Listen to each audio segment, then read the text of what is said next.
Обкружен со неговите нови членови на кабинетот, председателот Доналд Трамп ги бранеше големите кратења за владините трошоци на неговата администрација, велики дека има мандат од гласачите.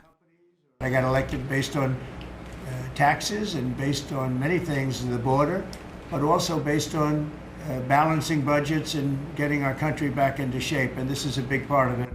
Not only happy that Трамп ги пофали брзите напори на Илон Маск за намалување на владиното растипништво.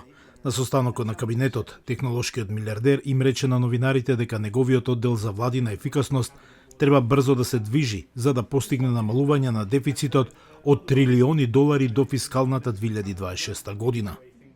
It requires saving $4 billion per day, every day, from now through the end of September. We'll make mistakes. We won't be perfect, but when we make a mistake, we'll fix it very quickly.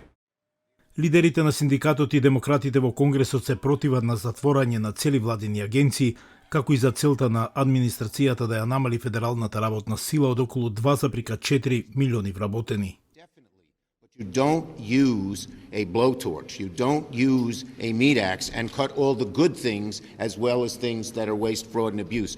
No smart businessman would do that. And I think what they're doing is just outrageous. It's hurting people.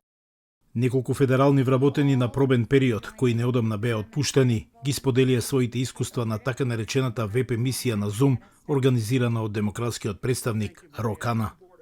Адвокатот Майкл Гранард, кој 2 пати гласал за Трамп, беше отпуштен од оделот за земјоделство.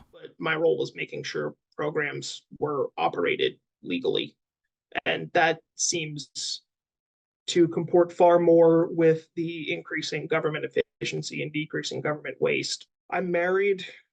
We have a 2-year-old little girl, and we're expecting our son in April, in about 2 months. We were insured through my work. Научниците исто така протестираа во последните денови во знак на протест поради намалувањето на медицинските истражувања и отпуштањата. Политикологот Джонатан Хансон се осврна на влијанието на мерките на одделот за владина ефикасност.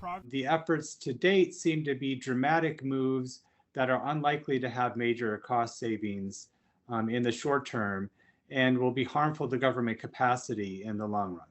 За сега се чини дека намалувањата политички не му наштетиле на Трамп, велат аналитичарите. I don't think that the reaction has been overwhelmingly negative because I think if it was, Donald Trump's approval rating would already be, lower than it actually is right now. And I think the idea of spending cuts in the abstract are actually fairly popular. Тој вели дека прашањето ќе биде како американците реагираат во текот на неколку месеци на потенцијалните нарушувања на владините услуги, од кои се навикнати да имаат корист. За Алфа телевизија од Гласот на Америка, Јован Чономовски, Вашингтон.